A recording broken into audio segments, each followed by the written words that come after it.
Ang linya ko po, isa po akong ENT, Head and Neck Surgeon. Kung napansin mo, ang sinulat ko isa lang E. Hindi po ako yung typical na EENT. Ibig sabihin, wala po akong training sa eyes. So, huwag kang magtatanong sa akin mamaya kung problema mo mata. Hindi ko madalas pinapakialaman yan. Kasi bakit? Maselan yan eh. Baka mamaya magkamali ako, ikabulag mo pa. Diba? Jackpot naman, kung problema tenga. Ilong, lalamunan. Meron ba dyan tumutulo ang tenga? Wala. Ang buti naman. Ayaw lang umamin. So, tenga, ilong, lalamunan, yung mga bukol sa leeg, nag-oopera po ako nan. Ang practice ko po bilang ENT, Head and Neck Surgeon, more than 10 years na po. Nakabase ako ngayon. Ang kaisa-isang ospital ko na lang po, na dati galing sa 4 na ospital, iniwan ko na po yung 3. Dito na lang po ako kalambak. Familiar kayo sa ospital namin? Nandito, di ba? Mahal, mura. Mahal. Lahat naman ng private hospital mahal, tama? Totoo, ang mura, government hospital. Kaya lang, ang point ko, ang tao sumisiksik pa rin sa private. Bakit? Siguro, kulang din ang tiwala natin sa government hospital. Baka iniisip mo, serbisyo ng doktor, alanganin ka. Kulang siguro ang mga gamit, laboratorio. Kaya ayaw natin usually sa government hospital. Marami naman po magagaling ng doktor dun eh. Kaya lang, aanin mo magaling kung walang gamit. Di ka rin maoperahan kung kailangan. Di ba? Kaya lang, isang point ang gusto namin maintindihan sa gabing ito. Madalas naman, tayo nagkakasakit one point in time ng buhay natin. Minsan malala, minsan simpleng sakit. Sipon, ubo, trangkaso, dengue, etc. etc. Ang point ko, napapagastos talaga tayo. Mas madalas ka magkasakit, mas madalas ang gastos. Parang ganun lang naman eh. Huwag tayo kasing umasa na may doktor. Huwag kang umasa may antibiotic. Huwag kang umasa may ospital. Kasi hindi po yan solusyon sa hindi mo pagkakasakit. Di ba? Temporary, oo, pagagalingin ka. Pero ang tanong, hindi na ba uulit ang sakit mo? Uulit pa rin yan. Ang maganda po kasi lagi naisip natin, i-prevent ang sakit. Di ba? Naririnig mo na yun dati, prevention is better than cure. Agree kayo doon? Agree tayo, no? Kaya ang una natin pag-uusapan sa programa ng First Vita Plus, hindi yung kitaan. Kalusugan muna. Kasi naniniwala po ako, health is wealth. Tama ba yon? Okay lang ba sa inyo mayaman ka, may sakit ka? Siyempre hindi, di ba? Pangunahin kasing kayamanan daw ng tao, kalusugan. Ngayon, kung mayaman ka at malusog ka, yun ang best. Di ba? Sa amin po sa First Vita Plus, ang daming ganun. Gusto nyo rin? Siyempre naman, di ba? So, dito po ang pag-usapan natin, unang-una, paano ka iiwas sa sakit? No?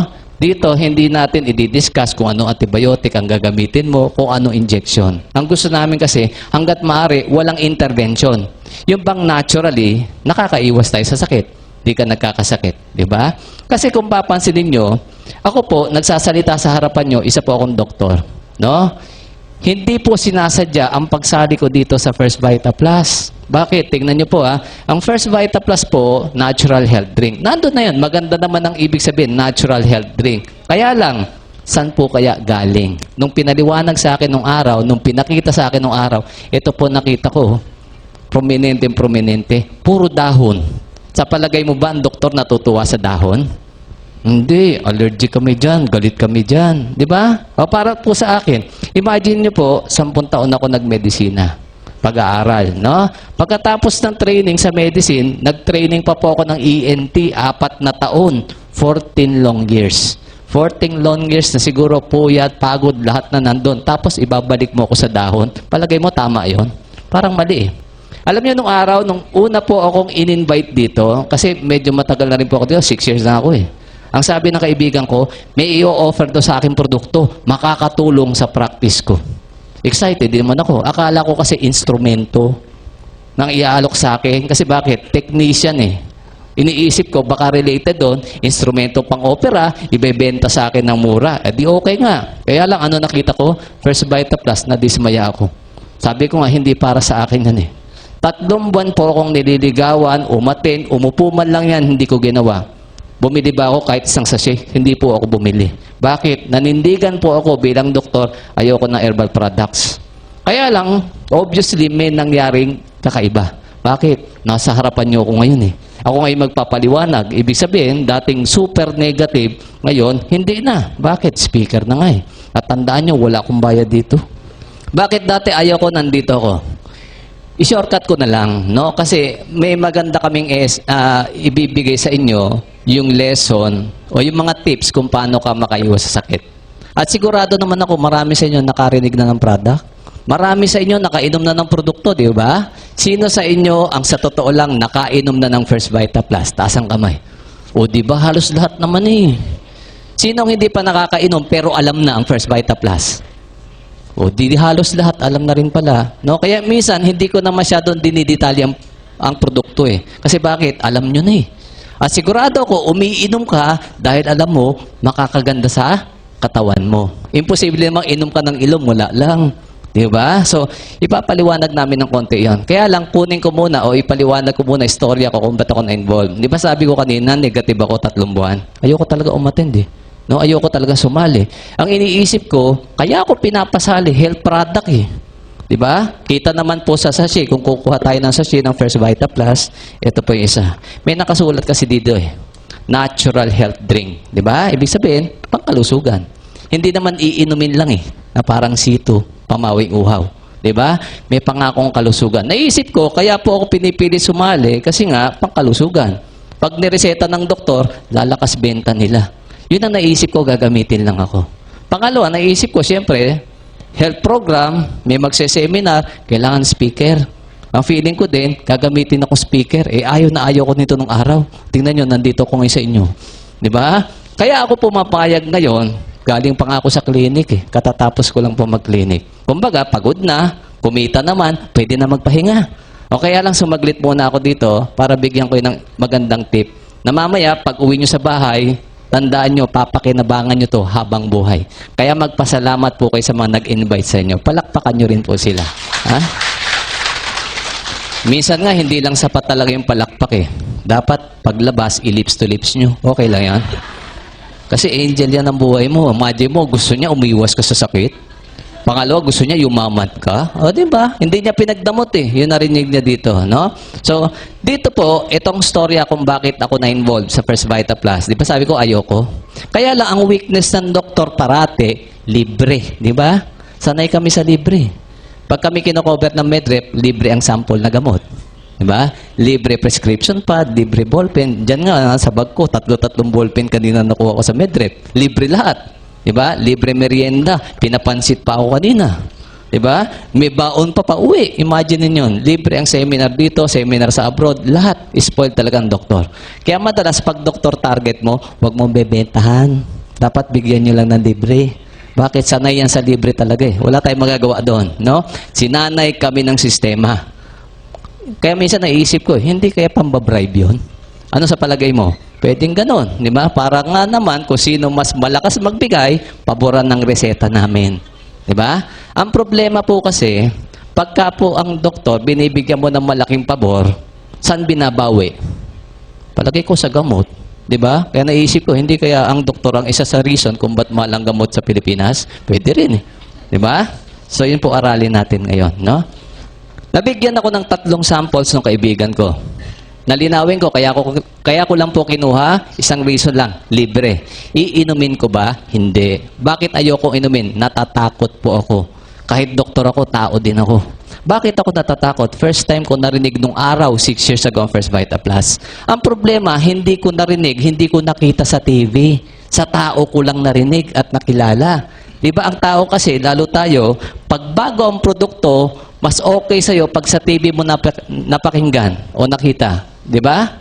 Para yung mga kino-commercial sa atin, kahit bago ang product, automatic, nakita mo sa TV, hawak ng artista, kinakain nila, okay na sa inyo. Pero pag wala sa TV, diskumpiyado tayo parate. Hindi kasi natin alam kung saan ang galing eh. Lalo na nung araw po, ang Vita Plus po, hindi ganito kaganda ang packaging. Ano itsura niya? Aluminum foil o may nakaprint lang sa gitna, parang maliit na sticker. O siyempre, natatakot ako. Bakit? Baka pag inom ko, bumula bibig ko. O sino sisisihin ko? Wala. Diba? So, ang point ko, ayoko sana talagang tikman. Kaya lang, medyo naging curious po ako sa lasa. Kasi ang banggit ganito eh. Madali lang naman daw intindihan ng First Vita Plus. Lalo yung produkto. Ano daw to? Gulay na ginawang juice. So, na-intriga ako, ano yung lasa ng gulay na ginawang juice? Di ba? Kasi may concept naman tayo pare-pareho kung ano ang gulay. At kung ano ang lasa ng gulay. Di ba? Kasi ito basically, ang sabi ang Vita Plus, ito daw yan. Gulay, ginawang juice. Nung unang pinakilala sa akin yan na ganyan, itong tanong ko, bakit pa siya gagawin juice? Gulay na nga di kainin na lang natin. Subukan mo sa probinsya magpaliwanag ng Vita Plus. Pag tinanong, saan ba galing yan? Galing sa 5 gulay. Banggitin mo yung 5 gulay, anong sasabihin? Bakit pa ako bibili niyan? Ang dami namin yan, kakainin ko na lang. Ang point ko, naiisip nila, pag bumili sila ng ganito, dagdag gastos lang. Totoo naman Bakit? Tingnan nyo, paano mo kinakain ng gulay? Di ba ulam? Totoo yun. Ibig sabihin, kainin mo, may kanin. Lagi may partner. Pag sinabi yung ulam, may kanin. Meron ba kayo narinig na tao? Nagmimerienda, talong? Inangasab talong o kaya kalabasang inangat-ngat merienda. Di ba? Walang ganon. Ang point ko, ulam. Paano yon? Example, tanghalian. Bumili ka ng isang ulam, isang platitong gulay. O, vegetarian ka Gusto mo gulay. O dahil sabi ko nga ulam, may partner yan, isang platong kanin. Hindi naman pwedeng walang panulak. Baka masabit tayo Di ba? Dati, sanay ka ang panulak mo, kundi tubig, juice, o kaya soft drinks. Kaya lang, nataniman ka na mahusay pala ang juice na First Vita Plus dahil galing sa gulay, bumili ka ng Vita Plus ngayon. Yun ang panulak mo. Yung gulay na ginawang juice. Gulay. Di ba pareho lang? Gumastos ka sa 2 bagay, pareho lang. Practical ba yon? Tingin ko, hindi. Di ba? Nagdoble-doble lang O dahil doble-doble, di tanggalin na natin isa. Tanggalin mo na lang ito. Anong natira? Yung juice. Ibuhos mo sa kanin. Ulam. Pwede ba? Pwede. Pag bata, pwede. Di ba? Isip bata, pwede rin. Di. Ang gusto ko lang ipunto sa inyo, di ko kasi alam ang reason nila nung araw. Bakit nga ba gagawin pang juice? Sa akin kasi diretso na lang. Kasi ipaliwanag mo sa probinsya. Kaya ginawang juice kasi masustansyang gulay ang pinili. Ang sasabihin sa'yo, di lalo na dapat lecture na lang para unahin kainin ng tao yun. May point din naman. Di ba? O tingnan nyo tingnan po natin kung ano yung pinanggalingan na gulay. Kasi basic naman Ang First Vita Plus, nakasashay. Bakit? Natural health drink siya, powder form. No? Ibig sabihin, powder form, para mainom na juice, ititimpla natin sa isang basong tubig. Iklaro po natin lagi yan isang basong tubig. 240, 250 ml o 8 ounces kung didihan ng bata. No? Ganun po ang dami ng tubig. Bilin nyo yun. Kasi minsan nagkakamali sila, kalatang, tinitimpla 1 litro. Wala nang lasa kasi pagka ganun no? So, dapat isang baso lang pong tubig. Pwedeng mainit, pwedeng malamig. Depende sa sitwasyon. Ano daw sitwasyon yun? Halimbawa, ang init ng panahon, gusto mo refreshing. Ano maganda? Malamig na tubig. Pag may sore throat, ano maganda? Siyempre, mainit na tubig. Ganon lang naman no? Depende rin sa kursunada mo. Pero base po sa mga pasyente ko na nabigyan ko, usually pag may sakit, ang sabi sa akin, mabilis daw umepekto pag lukewarm ang tubig.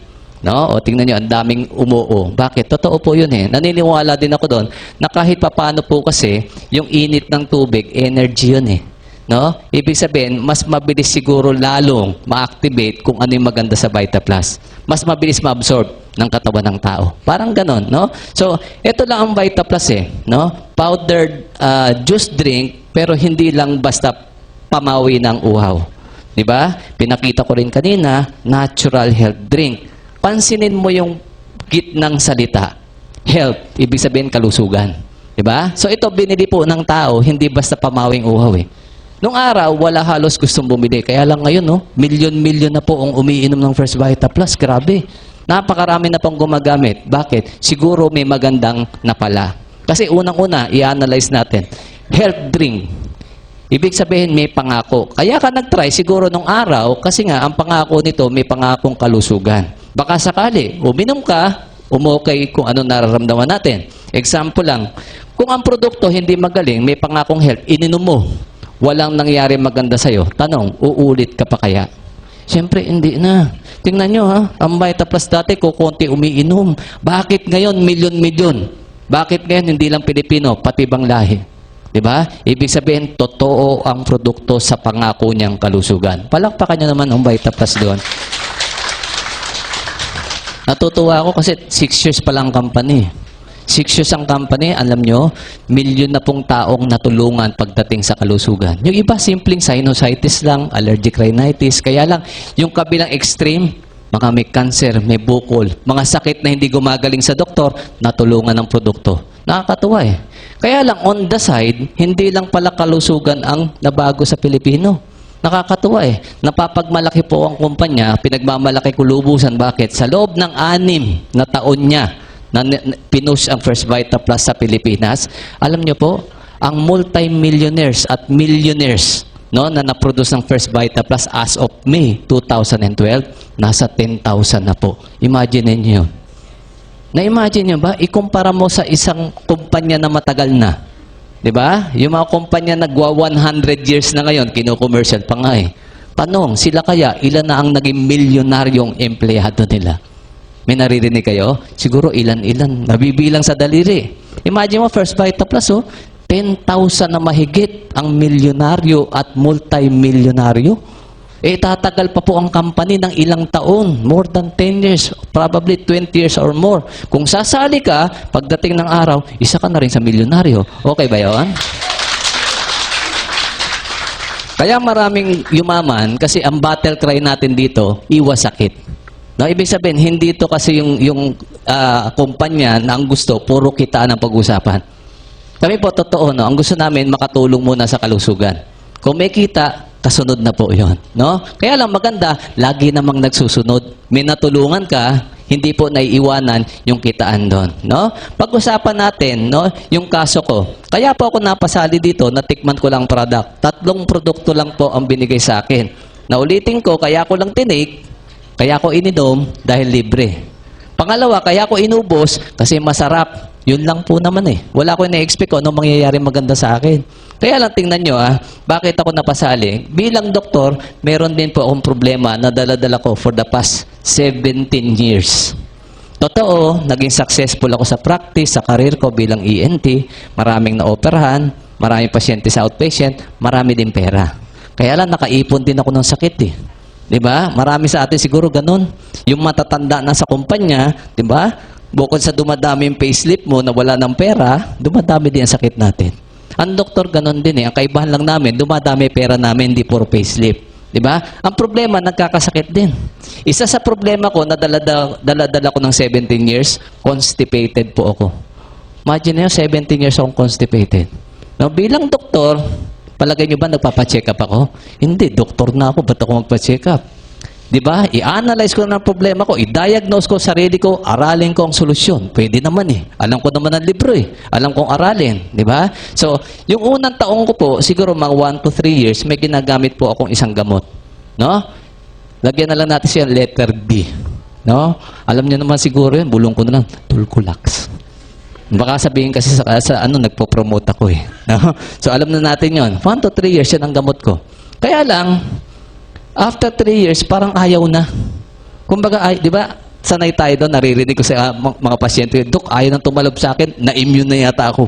Ganon tayo minsan eh, di ba? Nasasanay ang system, no, nagko-cope system mo. Nung 3 to 5th year, nagdagdag pa po ako ng isang gamot. Ito po, letter L. Laxoperal. Narinig niya? Alam niyo na yun, di ba? So, ginagamit ko siya, combination o kaya alternate. Depende kung paano umayos yung pagdumi ko. No? Kaya lang, nung more than 5 years na, parang ayaw pa rin tumalab na ulit. Nagdagdag po ako, nung time na yun, nauso po yung mga fiber supplements. Marami namang brand yan eh. Diba? Yung mga fibers, nauso nun eh. Bulk daw, para mas maganda ang pagdumi natin. So, nagdagdag po ako. Kaya lang, nagdagdagan pa ng 2 taon, no? Ayaw na rin, parang kulang na naman. Ang problema, dinadamihan ko na ng fiber. Dinadamihan ko na ng pagkain ng fruits. No? Kaya lang, siyempre, pag constipated ka, minsan matigas ang dumi, sumusugat. Kaya po, nung dulo, nagdagdag pa po ako ng isang gamot, pero hindi iniinom, ointment. Sabi niya, ba't may ointment? Alam mo, sa tenga ilagay, constipation usapan natin. Alam niyo na yun kung saan nilalagay, di ba? So, 4. Sa story ko na 17 years, nagsimula po ako isang gamot. Di ba? Tapos, umandar ang panahon, naging 4 ang ginagamit ko. Tanong, gumaling kaya ako dyan? Analysis nyo. Palagi ko hindi. Kasi Di ba? Hanggang dulo, ginagamit ko eh. Kasi kaya ako pinapaliwanag yan. Baka yung iba sa inyo, ganyan din ang sitwasyon. Pwedeng hindi constipation. Halimbawa, isang araw, sumakit ang batok mo. Punta ka sa doktor mo. Chinek ang blood pressure mo. Mataas ang blood pressure. Di ba? Hypertensive ka pala. Bigyan ka ng isang gamot, pampababa ng BP. Siyempre, may follow-up yan. After 3 months, balik sa doktor. Pagdating sa doktor, may laboratorio na naman. Nakita mataas ang kolesterol. O di isang gamot ulit. 2 na. Di ba? After 1 year, namamanas na paa mo. Balik ka ulit kay doktor, bibigyan ka pa ng isang gamot, pampaihi naman. Pagputok ng bola, 8 to 10 ang gamot mo pagdating ng araw. Totoo bang nangyayari? Nangyayari yan eh. Di ba? Kasi kaya po ako napaisip to, kasi ganito eh. Palagay ko naman, hindi ka doktor, doktor ako, kaya lang pareho ang konsepto natin kung ano ang gamot. Di ba? Iklaro ko sa inyo. Kasi naiisip ko eh, parang ang nabago na yata ang konsepto natin ng gamot. Kasi sa palagay ko, ang gamot, alam mo eh, anong role ng gamot? Iniinom mo para gumaling ang sakit mo, karamdaman mo. Di ba? Yun ang gamot. O kaya lang, baka nga nabago na ngayon. Tingnan po natin. Kaya nung araw, hindi maniwala ang tao dito na makakatulong eh. Kasi bakit? Ang unang-unang binabasag ng VitaPlus, yung konsepto kung ano ang itsura ng gamot na nakalagay sa isip mo. Pag tinanong kita, ano ba ang gamot? Di ba naiisip mo, tableta, capsule, o kaya syrup na masama ang lasa? Nandito ba yon? Eh hindi. Ang sarap pa ng VitaPlus, powder pa. Di ba? Hindi tableta. Kaya hindi mo iisipin, makakagaling to eh. Pangalawa, kung bibigyan po kayo ng flyers, kahit tingnan po natin yan, nasa gilid na yan. Tingnan nyo ha. Ito kasi ang second reason, kaya ayoko sumali. Bakit? May nakasulat oh. Mga sakit daw, no? Diabetes, anemia, sakit sa puso, leukemia, cancer, sirap sa pagdumi, UTI, sakit sa bato, dysmenorrhea, hikaubo, sipon, lagnat, UTI. Ang dami nakasulat ha. Diba? 20 mahigit yan. 20 mahigit na sakit. Ilan daw gamot ang iinumin? Isa. Isa na kung gamot pa. Diyos nga eh. Maniniwala kayo? Siyempre hindi. Kung hindi maniwala ordinaryong tao, lalo ang doktor. Kasi sa atin, di ba, kahit di ka doktor, alam mo to eh. Isang sakit, isang gamot. Kuha tayo ng sakit. Halimbawa, ang problema natin, hika. Ano po ang gamot sa hika? Ventolin. Kadalasan. Favorite yun eh. Salbutamol. Bumili ka ng Ventolin, inatake ka ng hika mo. 1 week, ininom mo yung gamot, okay ka na. Ang nabili mo pang 2 weeks kasi reseta ni Doc. Sobra ngayon ng 1 week ang gamot mo. Tinago mo na lang. After 1 week, sumakit almoranas mo. Salbutamol ba ulit? O syempre, iba na ulit. Siguro na-gets yung gusto kong may share sa inyo, di ba? Pag dami ng sakit ng tao, dami ng gamot. Kasi isang sakit, isang karamdaman, isang gamot. Tapos sasabihin mo, ito lang. Diba? Eh, sino maniniwala doon? At tingnan mo kung gaano kalupit, ha? May nakasulat dyan, cancer. Umanap ka dyan ng bedridden na may cancer stage 4. Yung halos patitigok na. Tapos sasabihin mo, cancer ba yan? VitaPlus lang yan. Ano kayong gawin sa'yo? Sasampigahin ka ng kamag-anak nun. Diba? Akala binibiro mo eh. Papainumin mo ng juice, cancer yun. Diba? Kaya hindi matanggap ng tao eh. Example pa. Humanap po kayo na may psoriasis. Alam niyo yung sakit sa balat na psoriasis? Madalas, ang may psoriasis, suki ng derma yan. Suki ng doktor yan. Minsan, hindi lang 1 taon, 2 taon, 10 taon. Vice Mayor nga natin, 25 years eh. Diba? Kung kilala nyo, si Atty. Porsing. Bakit 25 years sa doktor, oh. Tapos sasabihin mo, psoriasis ba yan? VitaPlus lang yan. O baka tadyakan ka ni attorney noon. Diba? 25 years, espesyalista, ang gagamot, nagpunta pa ng abroad, tapos ikaw hindi doktor, magyayabang kang VitaPlus. Diba ang hirap tanggapin? O kaya nung araw, walang bumibili. Kasi ang purpose ng first VitaPlus nung araw, iwas sa sakit. Ano ibig sabihin pang iwas? Prevention. Diba? Kung prevention, ito kasi ang kinukumpara ng tao. Prevention din ng vitamin C. Diba? Kino-commercial nga sa cancer din, sa ubo, di ba? Resistensya, pambuild, no? Kaya lang, comparison, presyo nito at vitamin C. Ang laki ng diferensya. Mura lang ascorbic acid, lalo sa generic. Di ba? Samantalang ito, may presyo daw. Eh, pareho lang pang iwas. Kaya lang, nagkaiba kami saan? Sa totoong resulta. Hindi po namin akalain na yung pinopromote namin nung araw na pang-iwas, actually, makakagaling o makakatulong sa karamdaman. No, doon kami na-shock. Imagine niyo, tulad ko. Dumating sa punto, doktor ako, nagkasakit ako. Ibig sabihin, pasyente rin ako. 'Di ba? 17 years po, 'di ba? Nag-aral ako, pinag-aralan ko kung anong iinumin ko, nauwi ako sa 4 na gamot. Di rin ako gumaling eh. Tapos nabigyan po ako ng 3 sachets ng Vita Plus. 3 sachets lang na naubos ko ng 3 araw, naglaho ang 17 years kong problem. Tanong, hindi ba ako mapapaisip noon? Napaisip ako dun eh. Bakit? Dati, gamot sa butika ang iniinom ko, hindi ako gumagaling. Gamot na tinuro sa amin bilang doktor ang iniinom ko. Tapos ngayon, yung hindi ko alam kung anong ininom ko, yung pa nagpagaling sa akin. Kaya ito po, inanalyze ko eh. Bakit? Maraming natulungan eh. No? Kaya iniisip ko rin, bakit nga ganon? Supposed to be, uminom ako ng gamot. Dapat gumaling ako. Eh bakit di ako gumagaling? O ikaw, baka diabetiko ka. May diabetiko ba kaming bisita? Diabetiko. Si Sir? Diabetiko. No? Unang-una, tingnan po natin. No? Kasi, matagal na si Sir sigurong uminom ng gamot.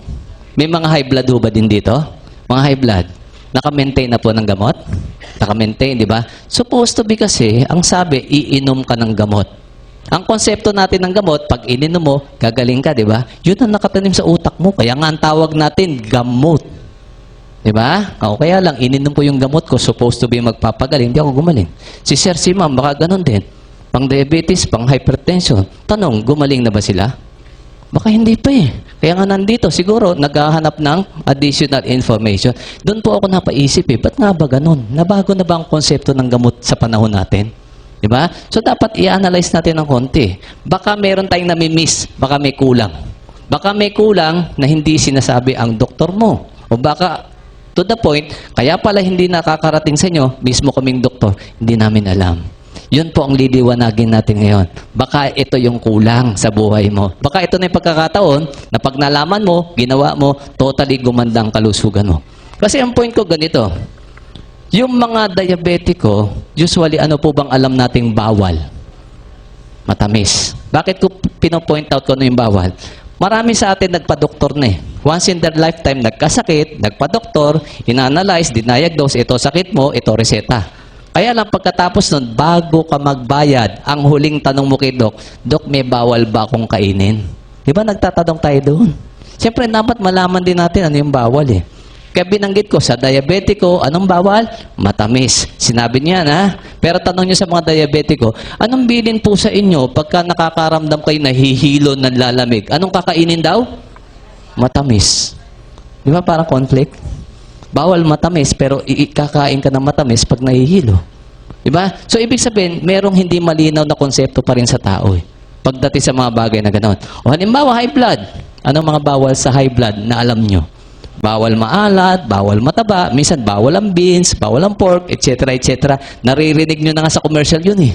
Ang tanong, ang tagal mo nang sinunod ang bawal, gumaling ka ba? Hindi eh. Diba? Ibig sabihin, baka may missing link. Meron dapat tayo pang hanapin. Baka maraming bawal na hindi natin alam. Sa totoo lang, nung na-realize ko yun at hinanap ko, nasyak po ako. Ang dami. Na mismo kaming doktor, hindi tinuturo sa amin, kaya kami hindi namin alam. Yun po pag-aralan natin. Unang-una, i-discuss natin ng konti ang proseso, bakit ka nagkakasakit. Lalo sa panahon ngayon. Kasi kung titignan natin sa panahon natin ngayon, na iba na po ang sakit. Para mamaya maintindihan natin kung ano talaga ang relevance ng First Vita Plus sa inyo. No?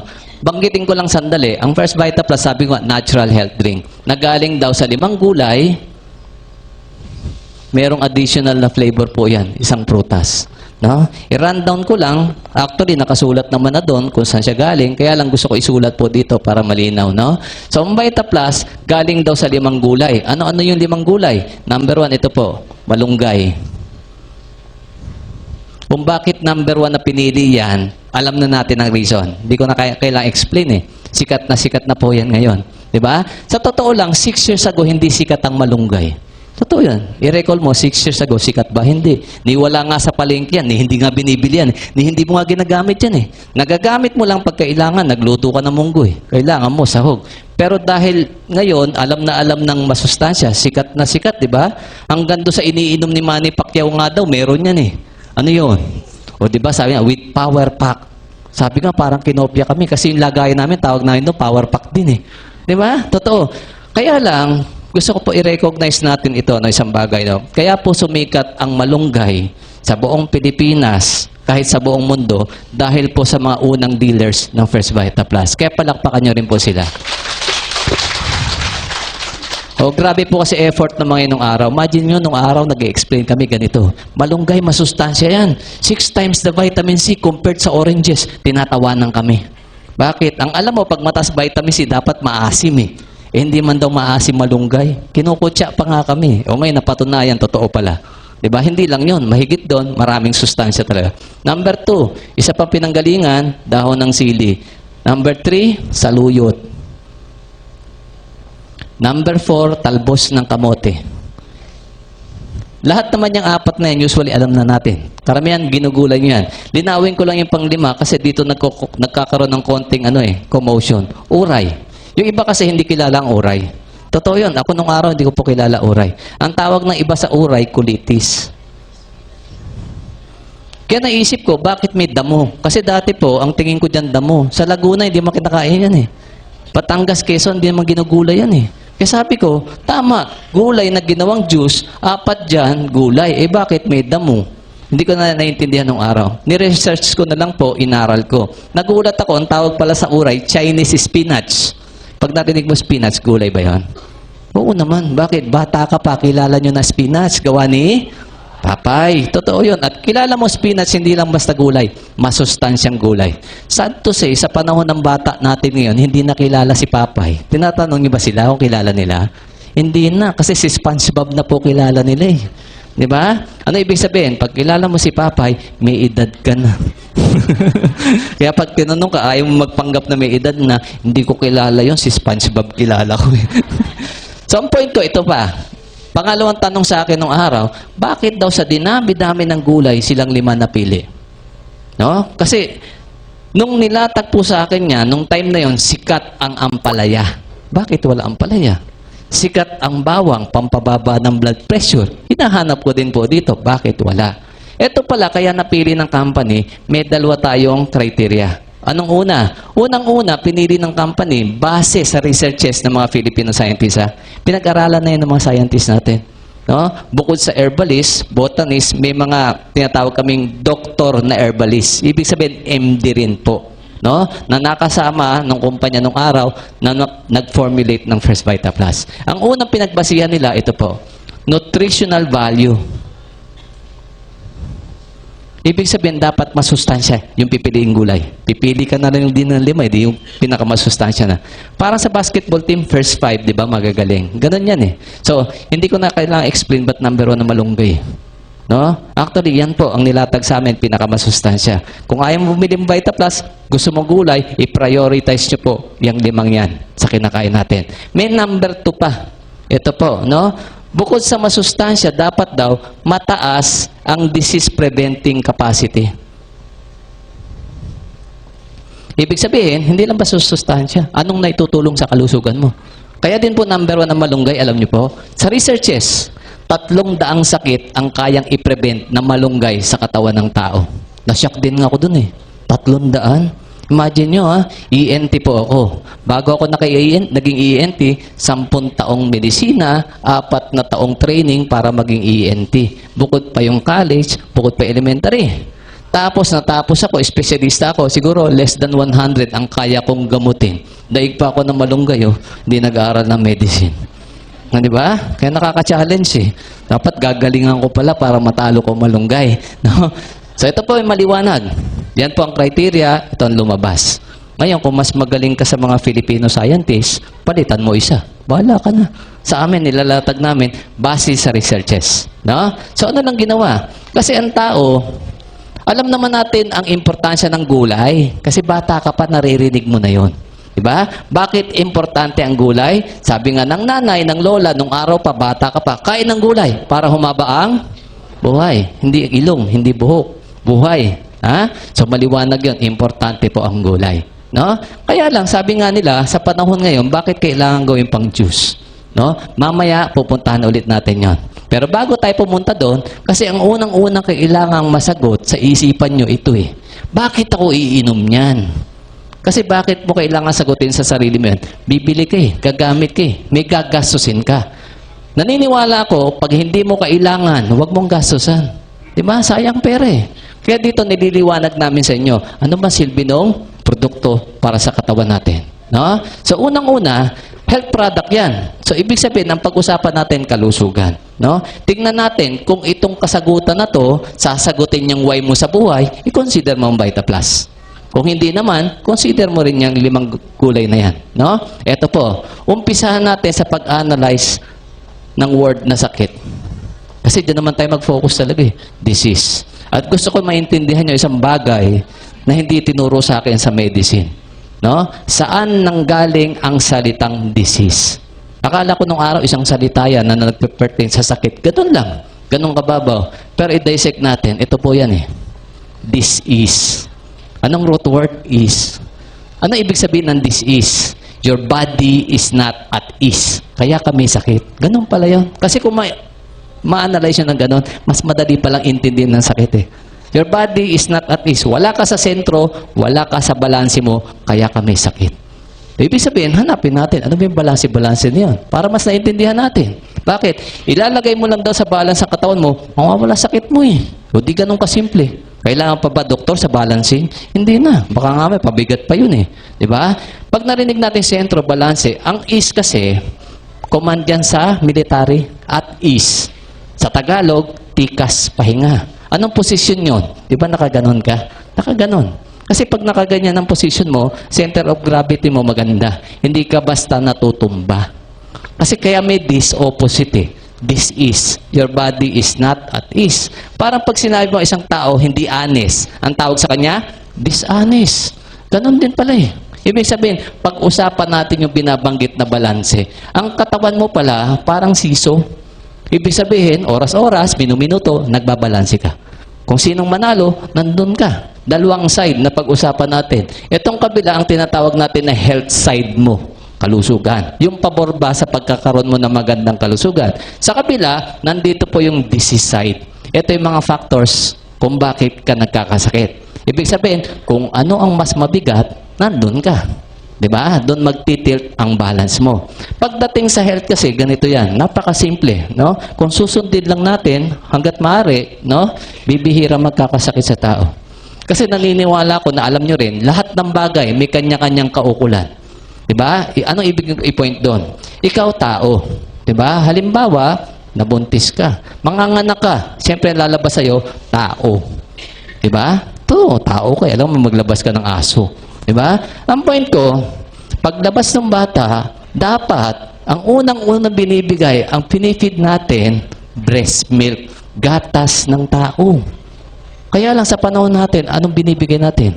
Gatas ng baka, cow's milk eh. Yung milk formula, pinaganda nga ang tawag, tinawag milk formula, pero cow's milk din yun eh.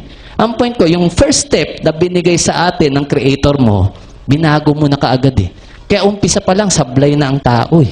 Imagine niyo to, bagong panganak ang baka, dedede kaya sa'yo? O baka hindi. Samantala ang anak mo, literally, pinapadede mo na, gatas ng baka eh. Kaya minsan tingnan mo, baby pa lang. Dok, nagpunta sa pedya, constipated, ang tigas ng dumi ng baby ko. Baka mali ang gatas. Tama na may sagot, mali ang gatas. Yung pala, papalitan lang ng brand. Tama na ba yung brand? Hindi, cow's milk pa rin eh. Yung first step, sumala na tayo. Alam nyo naman natin, naririnig natin yung importansya ng breast milk. Diba? Ang pinaka magandang component na naririnig mo, yung colostrum. Diba? Naririnig yan eh. Kaya lang minsan, ang nanay kasi, ang pag-intindi ng colostrum, napakababaw. Akala nyo kasi antibody lang, antibiotic. Ganun lang ang role. Actually, ikumpara mo ang tao sa computer para mas maintindihan mo ang colostrum. Bumili ka ng computer ngayon, after 1 year, ina-upgrade ba ang program? Di ba, oo. Para nung araw, di ba, Windows 1, ano na ngayon? Sabi ng matatanda, ano yung window bintana? Yung program, di ba, 7 na ngayon yata? Totoo yan, bakit? Ina-upgrade eh. Hindi pwedeng hindi babagal ang ano mo, computer mo. Ang program ng tao, nasa colostrum. Isa yan eh. Diyan nilagay ng creator mo. Ibig sabihin, kung ang bata mo, napadede mo ng breast milk, especially yung first portion, yung may colostrum, maa-upgrade ang immune system. Naandun eh. Nasa colostrum ang experiences ng mga nanay. Nabuhay ka ng ilang taon, Nagkasakit, gumaling. Ang solusyon, nasa colostrum. Ibibigay mo sa bata, upgraded ang system. Kaya lamang-lamang, pag breastfed ang bata, bihira nagkakasakit. Yun eh. Yun ang role nun. No? Ibig sabihin, kinopya lang yung colostrum nung sa computer na program. Ganon din ang konsepto nun. Kaya napakaganda na pagkakagawa sa tao. So, ibig sabihin dito, unang-una, yung breast milk. Importante yun. Natutuwa nga ako sa panahon natin, pinopromote na ang breastfeeding. Di ba? Pangalawa, naririnig mo naman to. Vaccination. Di ba? Bakuna. Ang bakuna, maraming sakit talagang naiwasan ng tao dyan. May mga nawala nga tulad ng smallpox eh. Nawala po yun sa face of the earth, sabi nga nila. Nasa laboratorio na lang daw po ang live smallpox viruses.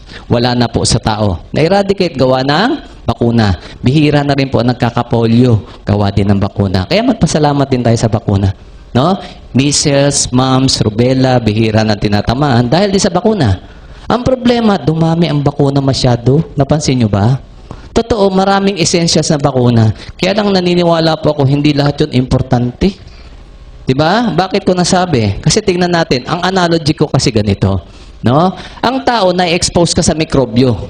Nagkakasakit ka, trangkaso, etc. etc. Vaccination yun eh. Yun ang natural vaccination mo. Yun ang proseso mo eh. Bata ka, nagkakasipon ka, labas-masok sa ilong mo. Di ba? Totoo yun. Nakikita nyo ba yung mga squatter? Hubot-hubad. Ang laki ng tiyan, no? Labas-masok ang sipon. Pero pag lakihan, tingnan nyo, ang titibay ng resistensya. Nagpapaulan nga eh. Anak mo, hindi nauulanan. Hindi sinisipon. Pero tingnan mo, lagi may asthma. Iba ang sakit eh. Di ba? Bakit? Wala yung natural immunization. No? Alam niyo, sabi nga sa ibang research, mas maganda pa yung bata, yung first setup ng ngipin, maagang nabubulok, nagkakaganon. Bakit? Yung tubo mas matibay. Bakit? Nai-immune ang system mo, lalo yung sa ngipin mo, doon sa mikrobyo na sumisira sa ngipin mo. Ganon daw yun. Unlike pag alagang-alaga yung ngipin, yung second set ng tooth, sabi nga na ng teeth, medyo mahina daw. Sabi nila. Kasi bakit? May natural immunization. Kaya lang, nag-intervene ang tao eh. Nagbabakuna tayo actively. No? Sa akin, ang point ko, sino po dito ang isa lang ang bakuna sa buong buhay nila? Taas ang kamay. Yung isa lang ang pagkakaalam nilang bakuna. O sila, ma'am. Ako ganun din eh. Ano yun? Usually, dalawa yan. Hindi lang natin na-experience yung isa kasi yung isa dito, BCG. Di ba? Meron lahat halos nun. Nung araw kasi sa eskwelahan yan, pipila. Ibig sabihin, pag wala ka nun, nagtago ka. Natakot ka eh. Di ba? Oo. Kaya ako po, wala akong BCG. Ibig sabihin, nagtago ako nun. Hindi po natakot sa turok. Natakot kasi ako, nakita ko ang karayom, hindi pinapalitan. Di ba nung araw, iniinit lang, tapos next. Nakakatakot naman yung ganun. Hindi pinapalitan. Ang pangalawang bakuna po natin, yung patak. Sa polio kasi hindi injection. Pinapatak lang. So basically, yung mga elders natin, isa o dalawa ang bakuna. Ang bata po ngayon, ilan ang bakuna sa pagkakaalam nyo? Dami. Diba? Alam nyo, pag kukumpletuhin natin, sa protocol po ng mga doktor, lagpas 10. Lagpas 10 yan. No? Minsan nga, nadadagdagan pa na nadadagdagan. Ba't kaya nadadagdagan? Ang iniisip ko, hindi kaya dahil sa negosyo na lang. Kasi totoo naman, mahalaga daw ang bakuna. Kaya lang ang point ko, ito kasi ang naging comparison ko. Tingnan mo, ang bakuna dapat daw umiwas sa sakit. Tayo, 1-2 ang bakuna. Ang bata mo, mahigit 10. Comparison, ang daming protection sa kanila. Eh bakit magbago panahon? Sino nasa ospital? Ikaw ba sila? O bakit ang bata mo? Eh, ang daming bakuna. Diba? May reported cases pa po o mga pag-aaral na sinasabi, kaya daw maraming autistic na bata dahil sa bakuna. Marami bang autistic na bata ngayon? Di ba marami? May school na nga na special child eh. Di ba? Kaya ikaw swerte ka. Isa lang bakuna mo at least hindi ka autistic ngayon. May autistic ba? O mukha lang daw autistic. Naririnig na rin natin ang mga supplementation. Especially ito, multivitamins and minerals. Totoo, tagal mo na umiinom nun eh. Bata ka pa. Hindi pa uso yung ibang vitamins, nakatiki-tiki ka na. O, di ba? Sinsa niya umabot ng tiki-tiki? O pag umabot ka nung, mayayaman kayo. Kasi nung araw, hindi uso vitamins sa probinsya. Bakit? Katatapos lang ng gera, walang masyadong pera. Ang vitamins, bayabas. Di ba? Prutas. Nandun nung araw eh, no? Kaya lang pumunta tayo dito sa side ng diseases. No? Kasi kung titingnan natin, mas maraming tao may sakit ngayon eh. Ano ibig sabihin? Nananalo to. Hindi nananalo to. Bakit? Napabawasan nga eh. Di ba? Nabawasan, nawala ang breastfeeding natin. Ang supposed to be multivitamins natin na binibili mo, ang tanong, sapat kaya? Totoo kaya ang sinasabi ng commercial na complete? O yun ang i-analyze din natin. No? Punta tayo sa disease side. Unang-unang kalaban ng tao, since time immemorial, mikrobyo, bacteria, viruses, fungi. Di ba? Kalaban ng tao yan. No? Yan ang karamihang pumapatay sa tao nung araw. No? Pangalawa, naandyan din yung tinatawag nating pollution. No? Kaya lang, may third factor po dyan na pinakamabigat. Yun ang pag-usapan natin. Ito ang deciding factor kung bakit ang balance mo napupunta ngayon sa sakit. Kung bakit ang bata mo laging may sakit. Nandito yan eh. Sa pangatlo. No? So kung titingnan natin dito, may importante palang nangyari. Binanggit ko kanina, halimbawa ito, bacteria, viruses, o microbes in general. Nung araw, sinabi ko, ang kinamamatay ng taong common, infections. Totoo, nung araw kasi nakakamatay ang tuberculosis, ang dami namatay dyan. Bubonic plague, tetanus, ang dami namamatay dyan nung araw. Kasi wala pang antibiotics. Eh, siyempre, matalino ang tao. Naka-invento tayo ng mga gamot, antibiotics. Kaya binabalik ko ulit yung word na gamot eh. Kasi ganitong pagkakaintindi natin sa gamot ha. Halimbawa, meron kang infection sa baga, pulmonya. Siyempre, punta kay doc. In-examine ka, may plema nga, inuubo ka nga. Sa x-ray, nakita, may pneumonia ka nga. Bibigyan ka ng antibiotic ngayon. Ni doc, di ba? Ang sabi ni doc, iinumin mo ang gamot mo, iinumin ang gamot 7 to 10 days. O walang palya, ininom mo. After 10 days, wala na ubo mo, maginhawa na paghinga mo. Repeat x-ray, okay na, clear na ang baga mo. Pagbalik mo kay doc, okay ka na, wala nang finding sa x-ray, sasabihin ba ng doktor mo ganito? Okay na yung antibiotic mo. Ibaba mo na lang, gawing 250 once a day maintenance. May ganun ba? Wala. Bakit? Magaling ka na eh. Kasi ang point ko, yun ang gamot. Ininom mo, gumaling ka. Hindi yung ininom mo ngayon, ang sabi ng doktor mo, yung gamot mo habang buhay ha. Yung gamot mo lifetime ha. Ang tanong, gamot ba talaga yun? Parang na-twist eh, di ba? Sa panan ako, hindi gamot yun eh. Kasi ang gamot, pang sakit eh. Yung iniinom mo, pang simptomas eh. Walang simptomas, pero ang sakit mo, nasa katawan mo pa rin. Di ba? Kaya mahirap mag-rely sa gamot ngayon. Bakit? Yung iba doon, di na nga totoong gamot eh. Kunyari na lang yatang gamot eh. Bakit? Kung talagang gamot, after 1 month, tapos na ang gamutan, magaling na tayo. Kaya mahirap mahulog ngayon sa pagkakasakit, sa paggagamot. Dapat maintindihan mo, ito lang naman, balancing act lang naman pala eh. Mabalansi mo, okay, di babalik ang balance, health side ang mananalo. No? Ito nga lang, ang shift. Infection na gagamot ng mahusay na antibiotics. Ang gumawa ng antibiotics, negosyante rin naman eh. Walang pag-usapan doon. Diba? Isa nga sa kahangahangang antibiotics na nauna, imbensyon ng Pilipino, baka hindi nyo alam, erythromycin. Naka-imbento niyan Pilipino. Ang unang brand niyan, Ilozone. O baka nare-recall pa ng iba. Ilozone. Bakit? Na-discover po yun sa ilo ng Pilipino. Kaya Ilozone ang pangalan. Diba? O nadagdagan. Ibig sabihin, matatalino talaga mga Pilipino. Diba? So, ibig sabihin, nung araw, infection, antibiotic, gumagaling. Ang problema, gumagaling agad. Nakita na negosyante. Diba? Mahirap pala pag negosyo, antibiotic, kasi nga, limited ang kita. Eh, paano kung next year ka na ulit magka-infection? Next year ka na ulit bibili ng gamot. Kaya ngayon, dati, infection kinamamatay, ngayon po na iba ang trend ng sakit ng tao. Napunta po tayo sa tinatawag nating lifestyle diseases. No? Hindi lang napunta dyan. Dyan na tayo ng dyan. No? Naipon. No? Ano naman yung lifestyle diseases? Ang lifestyle diseases, kukuha ako ng example ha. Ito yung madalas namin dinidiscuss dito. Under ng top 3. Top 3 na hinamamatay ng tao sa buong mundo. Kaya discuss natin yan. Maraming sakit, totoo lang. Kaya lang dito ako mag-focus kasi dito tayo din kinukumpul eh. Dito tayo iniipon. No? Number 1, cardiovascular diseases. Sakit sa puso, stroke, hypertension. Number 1 yan. No question about that.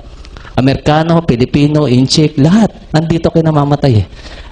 Ang mapapansin mong pagbabago, kasi nung araw, inaatake sa puso, matatanda lang.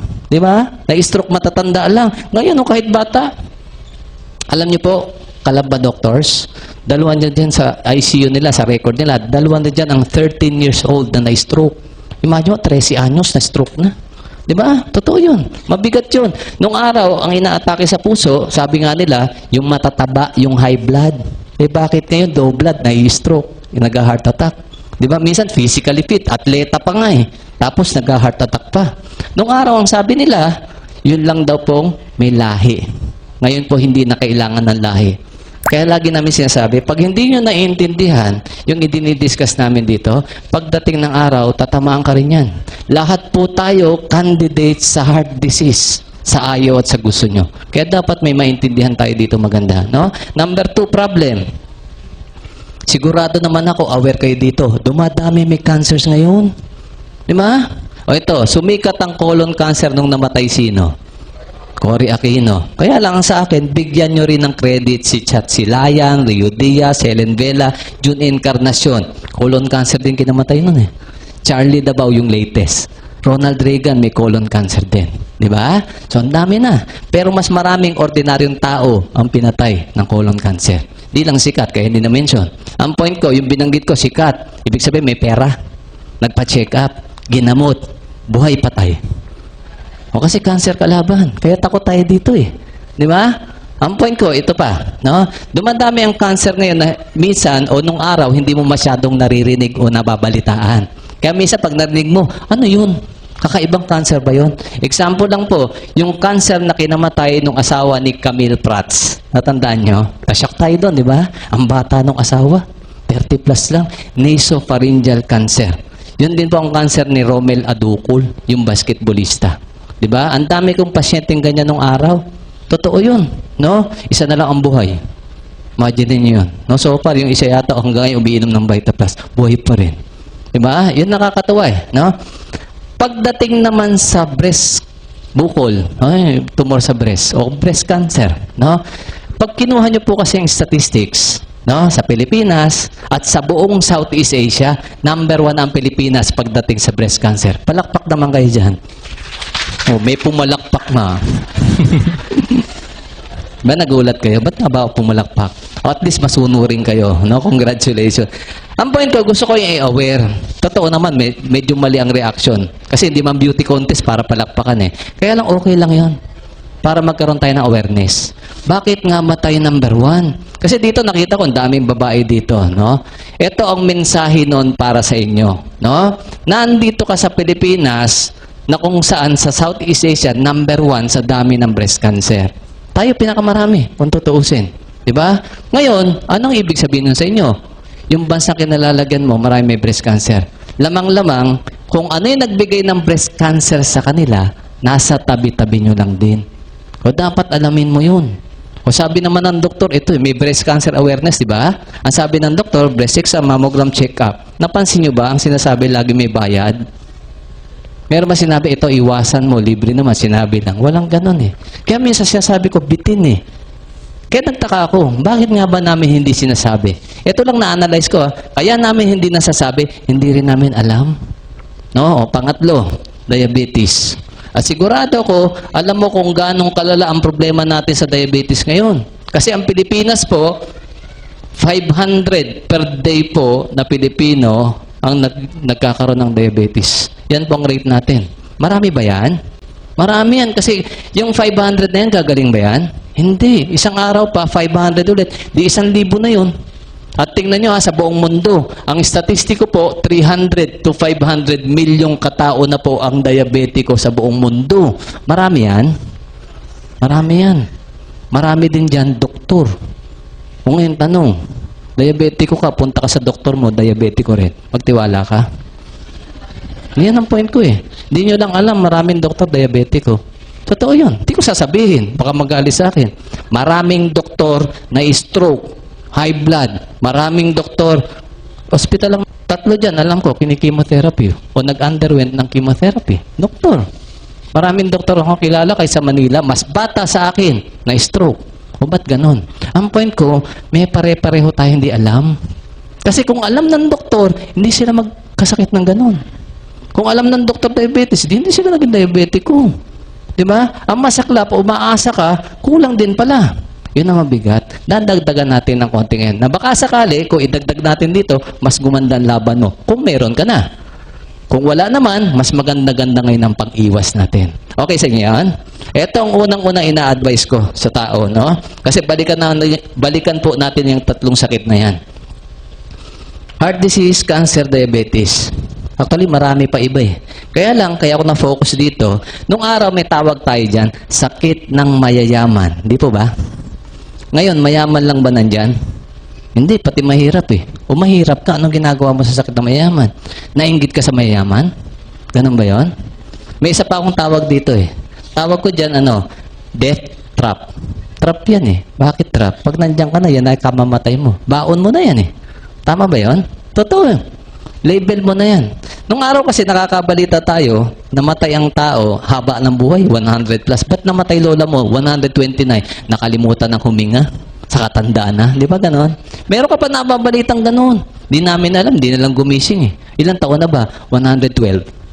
O ngayon, tingnan mo ang tao, pag namatay, ba't namatay lolo mo? Na-stroke yun eh. Lola mo, may cancer yun eh. Tiyuhin mo, may diabetes yun eh. Napapansin nyo, lahat tayo may label na sakit. At yung label mong sakit, nandito sa tatlong ito. Ito, naging top 3 sa simpleng reason kasi dumadami yan. At kaya trap yan, tingnan mo. Pag ginagamot ba yan, 1 buwan lang, 1 linggo lang? May tawag nga sa gamot eh, maintenance, medication, repeated check-ups, and laboratory. Ang point ko, huwag kang pumasok dyan. Trap nga yan eh. Diba? Sa amin kasi, kung titignan natin, nagsimulan tayo dito eh. Lifestyle. Yan ang tawag dyan eh. Diba? Yan po ang way kung paano ka ipasok dyan. Ito ginagamit sa atin eh. No? Sabi ko, nagkaroon ng shift. Dati, infection. Ngayon, ito ang kinamamatay natin. Pag-aralan natin kung paano na itatanim sa inyo to. No? Ang lifestyle, madali kang dalhin dyan eh. Papasok dyan. Ito ang famous na ginagamit sa atin dyan. Yung word na masarap. Di ba pag masarap, ang hirap iwasan? Kaya pag masarap, minsan sinatang mo sa doktor mo, Dok, ba't ganun? Lahat na lang ng masarap, bawal. Umaangal ka pa nga eh. Kasi bakit? Tingnan natin kung bakit yung masama naging bawal. At tingnan natin kung paano tayo na-shift from infection to lifestyle diseases. No? Kasi ganito ang ginawa sa atin. Sa ayaw, sa gusto nyo, sa palagay ko, sa pananaw ko, ang sakit nyo ginagawa na para sa inyo. Ginagawa na yan. Dadating ang time sa buhay mo, haharap ka sa isang tanong. Pagdating ng araw, ganito lang ang tanong.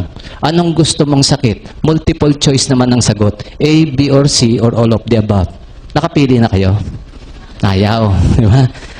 Ang sa amin, piliin nyo po, none of the above. Kasi may sagot naman ganun eh. Di ba? O pag-aralan natin, paano maging none of the above ang sagot nyo. No? Unang-una, pag-aralan natin kung paano na-shift ang sakit ng tao. Ganito lang naman yan eh. Ang bottom line dyan, alam nyo, ito eh, it's all about the money. Negosyo ng kalusugan. Ang masaklap, ikaw ang pinagninegosyohan. Kalusugan nyo, talo kayo doon. Kaya minsan sinasabi ko nga eh, totoo ang doktor, concern sa'yo. Kaya lang minsan, totoo nga bang 100% lahat ng doktor mapapagkatiwalaan nyo? Nag-iisip ka rin.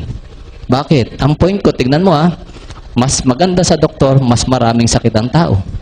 Mas maraming may sakit, mas maraming pasyente. Diba? Mapapagkatiwalaan ba ospital? Mahirap din. Kasi ang ospital, design ng ospital, hindi lang basta may sakit. Grabe yung sakit mo. Kaya nga may kwarto para ma-confine. Kaya nga may operating room para ma-operahan. Subukan pumunta sa Maynila. May bago silang machine doon. Halimbawa, latest, pan-detect daw ng breast cancer. Lalagay pa ng ospital sa labas, di ba? Because we care. Naniwala ka doon? Ang negosyo yun eh. Pang-akit yun eh. Di ba? Babayad ka. Kung saan totoo yung we care, sana libre na lang. Okay, half the price. Pwede pa, papayag ako. Di ba? Ang ganda na nga rin siya sabi. Because we care. Totoo naman yung pang-akit. Wala tayong magagawa kasi negosyo. Negosyante na po kasi kadalasan ng may-ari ng ospital. Yun ang mabigat. Ang point ko, nung araw, nakikita nyo, ang ospital ang liliit. Kadalasan ng ospital nung araw, pag-aari ng doktor din. O kaya mga, itinatawag natin religious groups. Kaya nga nung araw, St. Luke's eh. Di ba mga madre? Totoo yun eh. Bakit? Usually, nag-umpisa sila, foundation, charity hospital. Eh nakita, maganda negosyo, pinasok ng negosyante. Ang talo, sino? Tao. Di ba? Talo ka lang kung magkakasakit ka. Tanda mo. Kung hindi ka magkakasakit, hindi ka apektado doon. Wala nga pinag-iwanan. Halimbawa, ang negosyo mo, punerarya, anong gusto mo? Maraming mamatay. Ganon lang naman eh. Tingnan mo ang negosyo na side eh. Kaya sabi ko nga, sa panahon natin, parang ang hirap na talaga magtiwala sa tao basta't negosyante ang takbo ng utak. Di ba? Anong solusyon? Huwag kang magkasakit. No? Yun po ang gagawin natin dito. No? Ito po ang dalawang step para ka mahuli dun sa pagkakasakit. Sabi ko nga sa inyo, nung araw, infection lang eh. Ang dali namang gamutin yan ngayon eh. Minsan nga, kahit wala ng doktor, nagagamot mo yan, di ba? Punta ka sa Mercury. May sakit ka. Pabili nga po ng mag-asawang gamot. Di ba? May doktor ba doon? Wala. May doktor ba nagreseta? Ito, inumin mo. Mag-asawang gamot. Nagulat nga ako nung una ko narinig yun. Ano mag-asawang gamot? Di ba? Amoxicillin. At saka, may phenamic acid. Nasyak nga ako doon. Naka-invento pa tayo ng word no, mag-asawang gamot. Tinanong ko nga eh, kailan pa kinasal? O, ito po yung step ha. Ito yung way paano tayo nahuli sa sakit. Unang-una, para magkasakit ang tao, ginagawan po tayo ng deficiencies. Kakulangan sa Tagalog. Paano daw tayo nagagawa ng kakulangan? Kakulangan niya sa sustansya. Sinasadya. Paano? Ang ganda nga ng word eh. Ang word na ginagamit, refinement. Kasi pag narinig mong refine, malinis, magandang pakinggan, di ba? Totoo naman eh, malinis. Saan? Malinis na sa sustansya. Wala nang tinira. Tingnan mo ang difference ha. Ikumpara nyo ang raw sugar sa refined sugar. Alam nyo ang raw sugar, ang daming vitamins. Nagulat nga ako eh. Diba? Kaya kung titingnan mo, diba sa mall, yung cane sugar, yung juice, masustansya po yun, totoo yun. No? Kaya lang anong difference sa refined? Tinanggal na lahat ang sustansya, ang vitamins, ang enzyme, ang cofactors. Anong tinira? Calories na lang. Nagdagdag naman ng chemical, yung pinampaputi sa sugar. Kaya ang layo ng diferensya eh. Ang kanin nung araw, binabayo lang naman sa probinsya yan eh, di ba? Nung araw. Wala naman yung sinasabing pinapalis eh. Nung araw, basically brown rice. Wala namang white rice nung araw, na-invento lang pang palis. So, naging ang kanin natin na shift ngayon, magandang tingnan ang puti. Tama, refine, malinis. Malinis ulit saan? Sa sustansya, sa vitamins, sa cofactors, sa mga importanteng enzyme. Ngayon, tinanggalan ng sugar, tinanggalan ng kanin mo, o yung bigas pala, ay yung palay, ng sustansya. Tinapon ba yon? Hindi. Ba't naman itatapon? Bakit? Pakikinabangan nila yon. Bakit? Alam nila ang nawala dun. Kailangan mo. So, gagawin nila yon, doon sila kukuha ng raw materials panggawa ng vitamins na bibilhin mo. To begin with, dapat pala hindi ka na bumibili ng vitamins eh. Nasa kanin mo na eh. Nasa asukal mo na eh. Kaya lang, na-trick ka. Maganda kasing tingnan ng refine. No? Umaandar dyan sa isip natin, pag refine, malinis. Tama tayo doon. Binanggit ko kanina, malinis sa sustansya. Ang problema sa deficiency, minsan natsatsambahan ng tao yan eh. Example, nagkaroon ka ng sakit, hindi ma-diagnose ng doktor mo. Lahat na lang ng doktor inikot mo, hindi alam kung bakit may masakit sa'yo. X-ray, ultrasound, MRI, lahat na pinatest sa dugo mo, walang makitang problema. Yung pala ang problema mo lang, meron kang deficiency sa isang minerals o vitamins. No? Example, dahil nanawa ka na doktor at isip mo ngayon, wala na siguro talagang oras ko na. Umuwi ka na lang ng probinsya nyo. Doon na lang ako abutin. No? Pahinga na lang ako doon. Pagdating sa probinsya, walang ginawa kundi kumain ng fresh. Fresh fruits, fresh vegetables, manok na, di ba? Yung native, itlog na organic, lahat magandang kinakain. Biglang gumaling. Anong ibig sabihin? Na-correct mo yung problema ng katawan mo. Natsambahan mo ang deficiency mo. Kaya maraming istoryang ganun eh. Umuwi ng umuwi ng probinsya eh. Kaya alam din po ng negosyante na pwedeng matsambahan yan. Kaya hindi pwedeng papayag sila na ang sakit mo, dito ka lang dadaanin. Nagdagdag pa silang isang paraan para mahuli ka. Ito po, ang pinakamalupit. Nagdagdag sila ngayon. Di ba parang familiar politika, no? Oplan, dagdag, bawas. Ganon ginagawa sa inyo eh. Di ba? At ito ang pinakamatindi Bukod sa tinatanggalan ka, dinagdagan ka pa. Andito yan, oh. Ito po ang nagpapabigat. 15,000 toxic chemicals ang inaalaw gamitin sa tao. Imagine niyo yan, no? Marami ho ba yan? 15,000. Nasa pagkain mo, nasa damit mo, nasa bahay mo, nasa balat mo. Dala-dala mo nga ngayon yan eh. Di ba? Nagulat ako dyan nung nabasa ko eh. Bakit? 100 nga lang, dami na eh, 15,000 pa. Diba? So, ngayon, ang point, ito kasi kinwestiyon ko dun eh. Bakit nga ba pinapayagan? Kasi pala isipan sa akin yan, bakit allowed? Sa pagkakaintindi nyo, kailangan ng katawan mo pag toxic. Diba? Hindi. Lason nga eh. Diba? Kaya lang sabi ko nga, bakit allowed? Pinapayagan. Isa lang naisip ko, kaya pinapayagan, gagawa ka ng sakit. Yun lang naman eh. Yun lang naman silbi niyan eh, para ka magkasakit. Diba? O ngayon, tingnan natin ngayon ang relationship. Itong 15,000 toxic chemical na yan, dito yan, yung addition na to, paano ka na-shift dyan? Unang-una, itong 15,000 toxic chemicals na to, na ina-add sa'yo, saan nilalagay? Sa masarap. Kaya minsan, totoo yung sinasabi eh. Bakit pag masarap dawan? Diba? Example, tanongin ko kayo, yung lahat na nandito sa kwartong to, sino po sa inyo hindi pa nakakain ng dilata sa buong buhay niya? Taas ang kamay. Yung pong laman, di yung lata ha. Maliwanag, nakakain na lahat. No? Ang dilata ho ba, sa pagkakaalam nyo, may preservatives wala? Meron. Masama hindi ang preservatives? Masama. Walang masama. Ba't mo kinakain? Masarap, madali, mura. Nandun eh. Huli kayo. Number 1 reason, masarap. Hindi ako naniniwalang madali at mura lang. Kakain kayo ng sardinas, masama lasa, mura? Siyempre hindi. Dapat masarap muna. Alam nila yun eh. Pangunahin target, panlasa mo. Pakiramdam mo dapat masarap. Kaya nga minsan kahit diabetic, ang hirap umiwas eh, di ba? Bawal ang sweets. Di ba? Napunta sa party, binigyan ng cake, eh wala yung misis, taga-awat. Di ba? Kakain hindi. Kakain. Di ba? Kumakain ka, habang kumakain ka, nagtatalo pa isip mo. Minsan lang naman to eh. O ba't mo inaaway sarili mo? Wala man kumukontra. Alam mo kasi, bawal ginagawa mo eh. Yung iba, ganito pa eh. May gamot naman eh. Okay naman ang blood sugar ko ngayon eh. Diba? Nagdadahilan ka kasi alam mo, mali ang ginagawa mo. At least alam mo. Diba? So ito pa. Paano tayo nadadali pa? No? Ito, tingnan po natin. Dapat kasi, oriented na tayo dito. No? Burahin ko muna ito. Kasi ito yung importanteng ituturo ko sa inyo. Bibigyan ko kayo ng ilan sa 15,000 toxic chemicals na yan. Hindi ko man po tatapusin lahat, ha? Huwag kayo matakot. Ha? Kasi kung isa-isahin ko yan, baka December na hindi pa tayo tapos. Diba? Bibigyan ko lang kayo ng ilang importante sa palagay ko. Para mas maunawaan mo, kaya pala marami may sakit. Dito lang pala, napaka-basic. Unang-unang tinuturo namin dito, dapat nagbabasa kayo ng food labeling.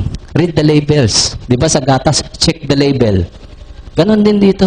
Lahat ng binibili mo, tingnan mo, basahin mo ingredients. Huwag kang makontentong harapan lang binabasa ng kahon. Tingnan mo yung gilid, tingnan mo yung likod. Yung word na ingredients. Kasi sa ingredients, dun nandun lahat kung anong component ng binili mo. Diba? Karamihan po sa 15,000, nandun din eh.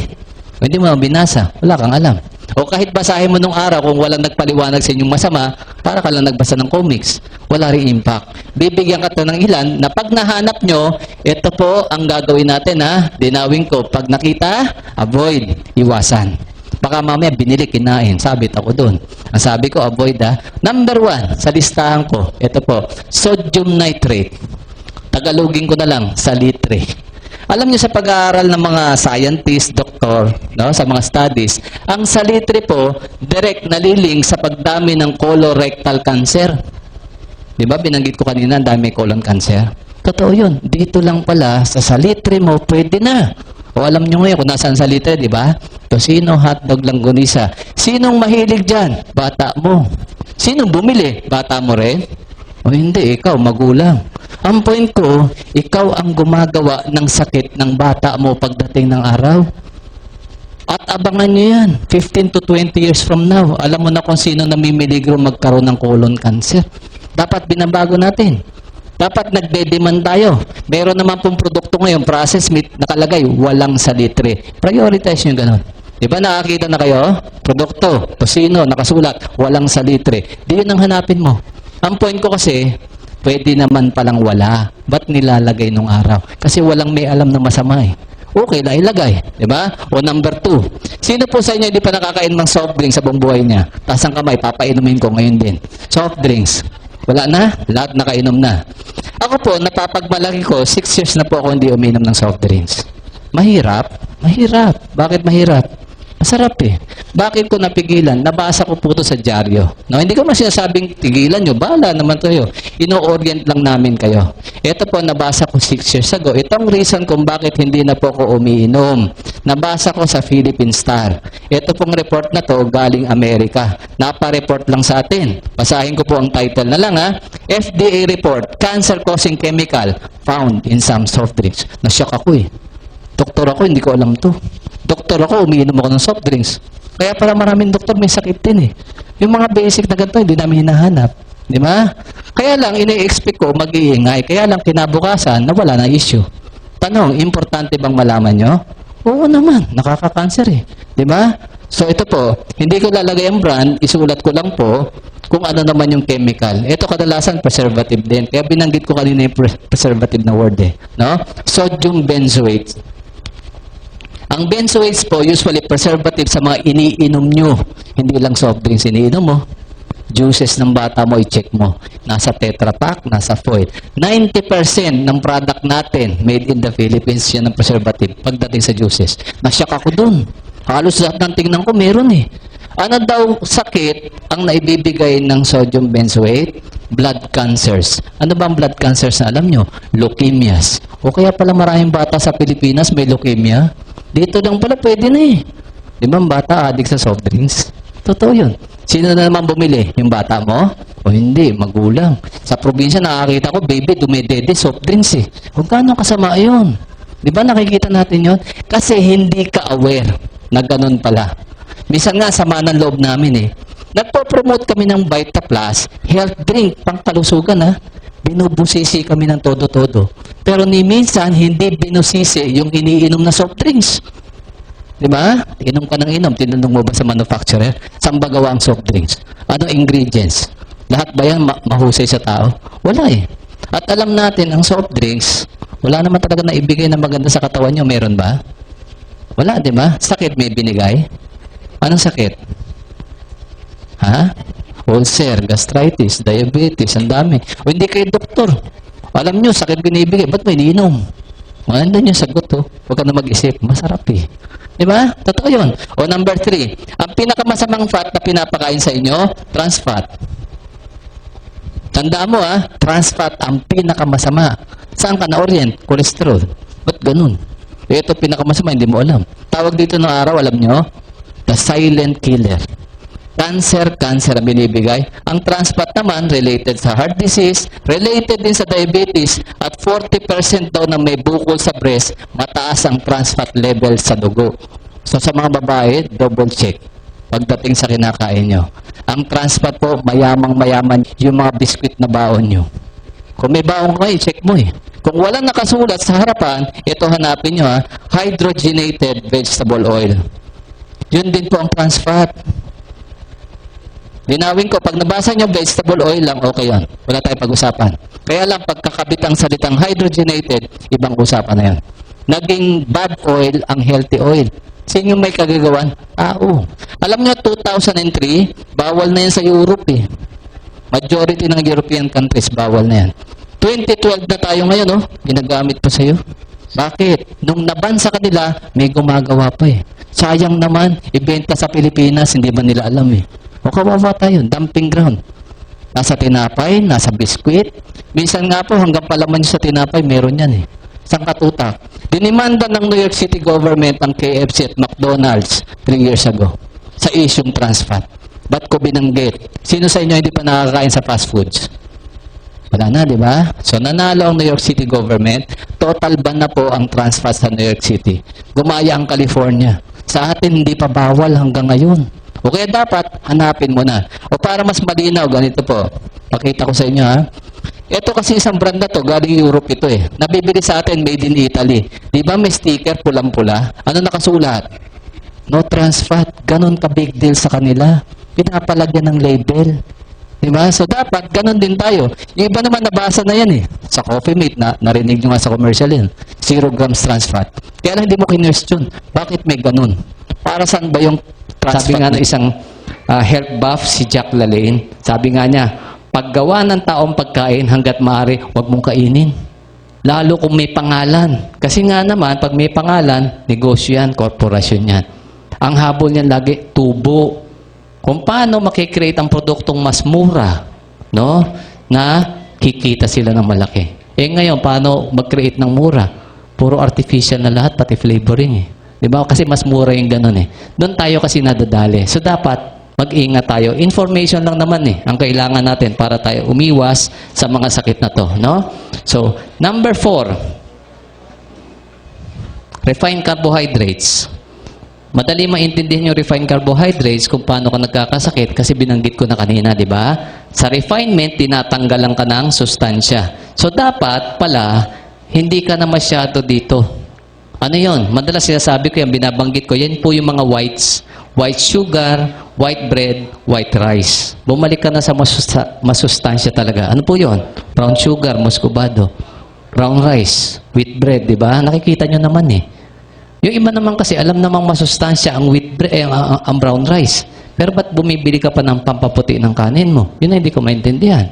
Di ba? O kasi, ang puti, maganda, masarap sa paningin. Yun din yun eh. Di ba? Basically, doon ka rin na-attract. Number 5. Number 5, hindi naman kinakain. Kaya lang, nalilink din eh sa pagkain mo.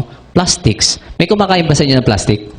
Wala naman siguro. Maganda invention ng plastic kasi po ang plastic, gawa ng tao yan eh. Maganda kung upuan mo, silya. Diba? Lamesa. Okay lang yun. Kaya lang, napunta tayo kasi sa plastic, yung lagayan natin ng tubig ng pagkain. Tanda mo ang plastic chemical base yan. Depende ang plastic kung anong chemical ang ina-add. May matibay, may transparent, may nababaluktot, di ba? Iba-ibang klase. Depende po yun sa mga chemicals. Ibig sabihin, sangkatutak pa lang chemical eh. Bibigyan ko kayo ng ilan. Ito po, no? Siguro dito ko na lang muna isulat. Ito yung dalawa na usually pinag-iingat ko ang tao. Kaya ko sinasabi, pag uwi mo mamaya, i-check mo ref mo. Nasaan ang tubig nyo sa ref? Kung nasa plastic, palitan mo na ng container na glass yung nababasag. Please lang, no? Unang-una ang plastic, may chemical po yan na tinatawag na nating dioxins, no? Ang dioxin mabilis ma-release pag sinunog ang plastic. Kaya 'di ba pag nagsusunog ng plastic, ayaw mo yung amoy. Doon pa lang sa amoy niya, alam mong chemical ang nire-release. Pangalawa, kahit hindi po susunugin ng plastic, pag tumatanda ang plastic, nagli-leak ang chemical. Saan pumupunta? Saan sumasama? Sa tubig, sa pagkain. Ito po, no, ang dioxin nalilink sa dalawang sakit. Unang-una, sa pagtaas daw ng breast cancer. O dito pa lang, di ba, dalawang tip na sa breast cancer. Ano yung una? Trans fat. Kung may baong nga kayong biskwit ngayon, i-check nyo. Lamang-lamang meron yan. Di ba? Bukod dito, tumataas din daw po ang kaso ng prostate cancer dahil sa dioxin ng plastic. No? Ito pa isa sa plastic, BPA. Yung iba, kung medyo observant kayo, mapapansin niyo sa isang bus. Merong bus na kasi nagdadala ng commercial sa likod, di ba? Gumagawa ng plastic, may nakasulat, BPA free. Dapat kinu-question nyo, bakit ba BPA free? Ano bang meron sa BPA? Bakit kailangan walang BPA? Ang BPA po, bisphenol-A. Pampatibay po ng plastic mo. No? Okay naman, tumibay ang plastic eh. Kaya lang, nung pinag-aralan po ang BPA, 3 sakit pa lang na ibibigay sa tao. Anong target sa ating sakit na top 3? Ito pansinin niyo yan. Heart disease, diabetes, goiters. Dito pa lang pala, pansin mo, huli na yung 3. Di ba? Kasi ang goiter, nagiging cancer din yan. Tandaan nyo. At tingnan nyo kung gaano tayo nataniman ng BPA. Lalo yung younger generation ngayon. Kasi nakita nila, maraming dedihan ng bata ngayon, mataas ang BPA content. Nasa dedihan ng bata. Di ba nung araw ang dedihan natin, di ba? Yung bubog, yung glass, yung nababasag. Ba't biglang nawala? Nag-shift tayo sa plastic kasi mura. Kasi hindi daw nababasag. Kaya lang, hindi kaya ang question dapat ganito. Baka kaya tinanggal yung glass dahil kukunti ang nagkakasakit doon. Sa plastic marami. Di ba?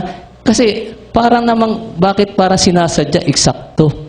Tapos nasa bata mo, ibig sabihin, walang kamalay-malay, walang kalaban-laban, ang bata mo natataniman. No? On number 6, bawas na po tayo sa paggamit natin ng fabric conditioner. Kasi nung araw, wala tayong problema dyan, ginagamit natin pampatigas ng damit. Di ba? Almerol. Ang almerol kasi cornstarch, walang problem. Maganda naman gamitin kasi malambot ang damit, mabango. Doon ka rin na-attract. Kasi yung malambot sa pakiramdam at mabango sa ilong, masarap na pakiramdam. Nakuha nyo? Kasi hindi masarap sa pakiramdam kung matigas ang damit mo. Subukan mo maglaban ng brief, lagyan yung almerol. Awayin ka ng mister mo. Pag uwi niyan, gas-kasingit yan di ba? Totoo, tigas ang... Fabric conditioner, bawasan na lang ang gamit, ha? Sa akin kasi, tingnan nyo, nung inaral yan, alam nyo ba lumabas? 10 chemicals ang content niyan. 3 daw doon nakakapagbigay ng cancer sa'yo. Paano pumapasok? Nasisip-sip ng balat nyo. Please lang yung bata, kung ikaw hindi mo kayang mawala ang fabric conditioner, yung bata huwag nyo na isama damit. 40% manipis ang balat niyan. Mas maraming nasisip-sip. Nung bata ka, anong sinipsip? Cornstarch. Ngayon, ang ganti mo, 10 chemical, unfair ka sa bata mo eh. Kaya lang hindi mo alam yun nung araw. No? So ito, number 7 tayo. Cosmetics. Hindi ko na po i-discuss lahat, no? Kasi marami po yan. Isang libro yan eh. Maglagay na lang po ako, especially yung mataas ang lead content. No? Usually, heavy metals ang masama dyan. Tsaka yung naririnig niya, mercury. Diba? Yung mga sa beauty product, made in China, diba? Yung iba pine-face out kasi mataas daw ang mercury. Pareho po kasi yan nakakasira ng nervous system kasama ang brain. Eh, ang notorious sa lead na mataas, lipsticks nyo. Okay, ako naka-lipstick ka, ito lang question. Kung branded naman yan, absuelto ka na.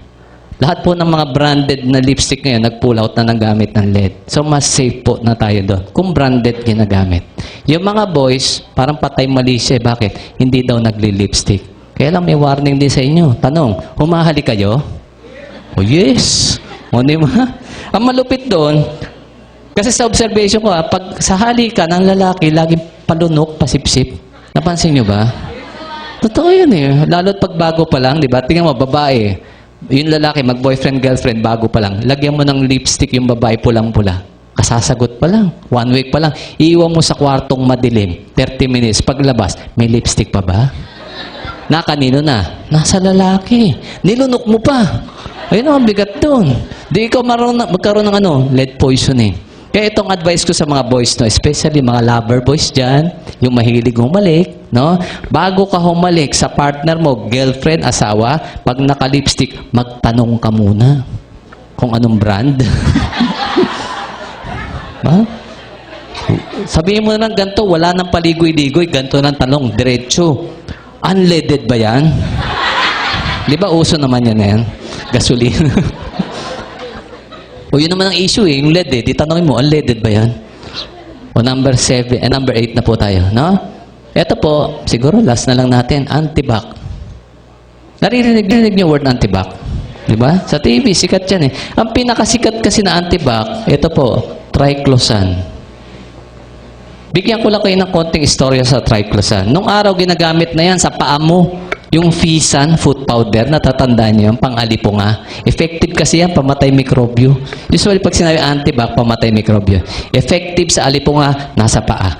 Kaya lang, mura po yan, effective. Anong ginawa? Hindi pa nakontento sa paa. Nilagay na sa katawan mo. Nasa sabon nyo na yan eh. Hindi pa nakontento sa katawan. Nasa bibig mo na ngayon, yung dating nasa paa mo lang. Tingnan mo nasa toothpaste mo na yan eh. I-check nyo ibang toothpaste nyo, meron na yan.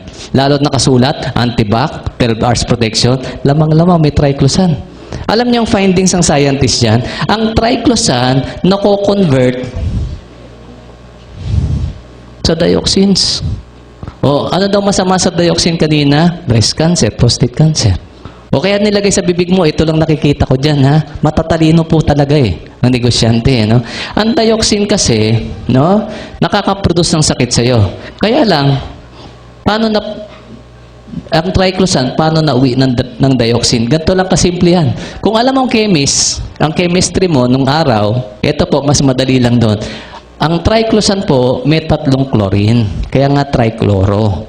Usually po, bago yan ma-convert sa dioxin, ang dioxin kasi mga tetrachloro. Ibig sabihin, 4 ang chlorine yan. Hindi yan magiging dioxin ng kulang ng 1 chlorine. Diba? So, dapat, meron kang isang dagdag, isang donor, manggagalingan ng chlorine molecule. Pag naliligo ka, may tubig, wala. Wala. Pag nagtutoothbrush ka, may tubig, wala. Tanong, tubig mo, chlorinated, hindi. Di ba ang tatalino? Naisip nila yun, no? Imaginein mo, masama ang chlorinated water sa tao. Ang tanong, sa swimming pool ba umiinom ka?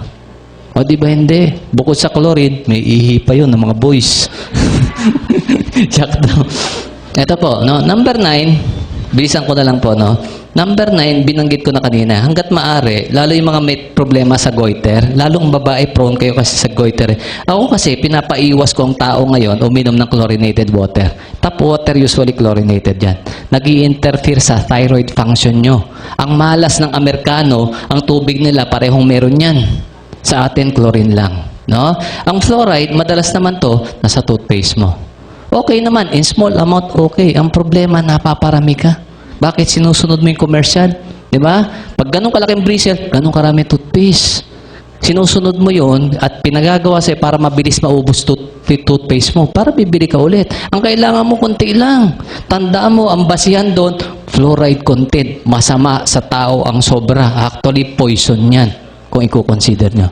Kaya nga ang bata hindi dapat nagtututras mag-isa. Delikado. Nilulunok. Fluoride yun. Tandaan natin. Diba? Iwasan lalo kung prone sa goiter.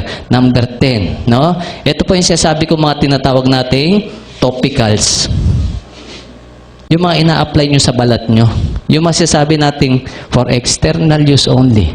Una sinasabi ko dyan, alcohols. Mamili na kayo. May safe, merong not so safe na alcohol, no? Kasi madalas naririnig kong ginagamit, isopropyl yata. Ginagamit. Kasi may isang pag-aaral ng propyl alcohol, isopropyl alcohol, nakakatulong po bumilis dumami ang cancer cells. Isang cell biologist po ang nagsabi noon, hindi ako. Kaya lang ang point ko, kung ginagamit mo sa katawan mo, paano kung matsyempohan, may nabubuo ka palang cancer cells, di bibilis ang dami. Pwede namang gamitin ng ethyl alcohol. No? Mas safe po yon, no?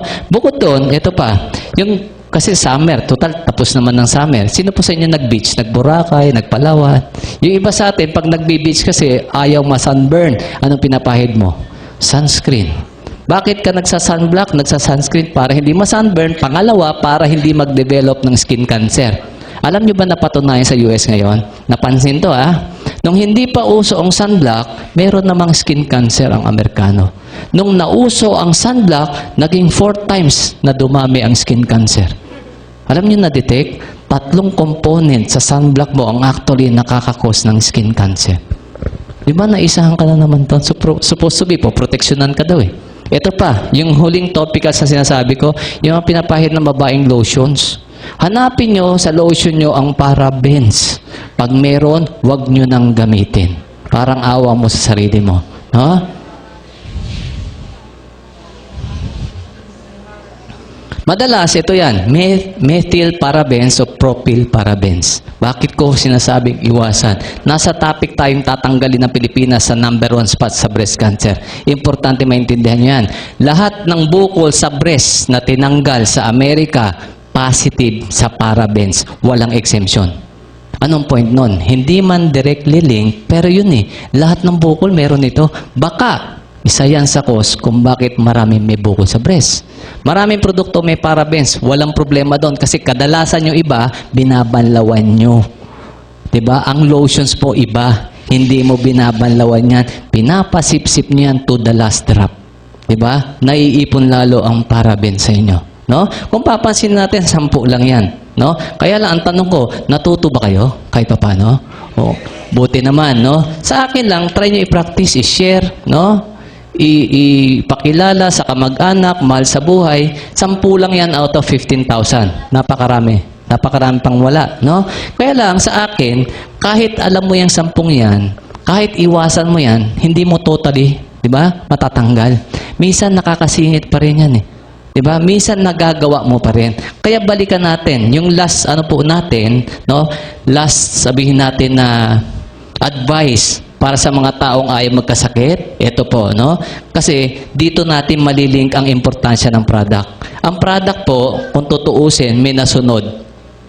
Yung requirements po ng WHO at National Cancer Institute. Ano po yon? Itong dalawang to, yung mga scientists nila nag-formulate. Anong finormulate nila? No? Ano daw ang gagawin mo para tayo makaiwas sa sakit? Importanteng malaman nyo. Oo naman, pagtiwalaan mo yan, ang gusto niyan, bumaba sakit mo. Pabor sa inyo yan, di ba ganun gusto mo? Kung ang gusto mo, pareho sa objective nila, pakinggan mo. Di ba? Ang objective nila, umunti ang may sakit. Sundan natin. Meron silang sinabing, gagawin mo para ka makaiwas sa sakit. Ano daw yun? Nagulat ako, napakasimple lang. No? Kayang-kaya nga gawin kung tutuusin. Kaya lang, bakit hindi nagagawa? Walang nag-i-impose. Walang pumipilit. Walang nagpapaintindi na ganito ka-importante yun. Ano daw? Dapat daw bawat tao ngayon nakakakain tayo ng 5 to 6 cups ng vegetables daily. Sino sa inyo kumakain ng gulay? Taas ang kamay. O lahat naman eh. Sino nakakakain isang plangganang gulay isang araw? Wala na. Di ba? Mahirap ba? Mahirap po ba? Mahirap. Ang gawin mo, i-divide mo na lang. Breakfast, 1. Tanghalian, 2. Hapunan, 2. Di ba 5 rin yan? Kaya lang ang usapan, daily, araw-araw. Ilang araw ka tatagal? Natansya mo ba? Baka 3 araw, surrender ka na eh. Di ba? Ang kaya lang tumagal dyan, yung mga lahing kambing. Tao ka eh. Mahirapan ka dyan. Tignan nyo ha. Ang matanda, 5 to 6. Ang usual sa bata, alam nyo, 1/2 sa bata mo. Nagagawa? Hindi rin. O tingnan nyo ha. Ikaw, yung 5 to 6, hindi mo kaya. Ang bata mo, hindi rin kaya. Ano yung hindi nyo nagawa? Yung pang-iwas. Anong ginagawa sa'yo? Tinataniman ka ng sakit. Dapat mas kailangang magawa nyo yan. Bakit? Protection mo yan eh. Nilalagyan ka, ito yung pansangga mo eh. Kung titingnan mo, 2 lang pamimilian mo dyan. Sa sakit, sa iwas. Saan po kayo? Siyempre sa iwas. O pilitin mo yan. Sabi na iba sa akin, ang tigas ng ulo nito, ang hirap nga gawin yan eh. Kaya nga pinapakilala sa iyo ang Vita Plus, di ba? O balikan natin yung sinulat ko dito. Saan daw siya galing? 5 gulay, 1 prutas. Kuha ba? Kuha eh. Ang point ko ganito, kaya ka kumakain ng gulay, may kailangan ka. Nung araw, ang alam mong kailangan mo lang dyan, multivitamins and minerals. Niloko ka rin dun eh. Akala mo yun lang eh. Pero ngayon, lumalabas ang totoo. Kailangan mo ang phytochemicals, kailangan mo ang antioxidants, kailangan mo ang coenzymes, ang mga cofactors. Lumalabas na yun eh. Ang dating alam mong complete, hindi pa rin pala. Kaya hindi ka rin gumagaling. Di ba? Ang point ko, yan ang kailangan mo sa gulay. Anong ginawa ng company? Since mahirap kumain ng 5 tasa, kinuha na lahat ang sustansya kailangan mo, nilagay na sa isang sachets na to. Okay ba yun sa'yo? Okay yun. Pabor to sa tamad. Hindi ka na mamamalingki. Hindi ka na magluluto. Di ba? Pabor to kung wala ka ng ngipin. Hindi ka na ngangunguya. Uinom na lang tayo eh. Di ba? Ang point ko, wag mo siyang ituring na juice lang. Tandaan mo, ang katumbas ng isang sachet, pag tinimpla nyo sa isang baso, para kang kumain ng 5 taling gulay na pinakamasustansya. Yun ang relevance ng programa. Yun ang importansya ng product sa inyo. Kaya lang kayo pa rin ang pipili. Diba? Kung ayaw mong gumastos dito, subukan ng press, bahala ka sa sarili mo. Kung anong kaya mong gawin. Diba? Ang mahalaga sa produkto po, lalo sa programa, ang intention po ng company, gumanda kalusugan nyo. Kaya lang, naisisilip ng company, may isa pang malubhang problema ang tao. Diba? O maganda nga ang product, wala mo akong pambili. Diba? Ang problema, gusto kong gumamit, kapos naman ako sa budget. Kaya tuturuan namin kayong yumaman din. Diba? Malusog ka na, maganda kalusugan mo, mayaman ka pa. Okay ba sa inyo yun?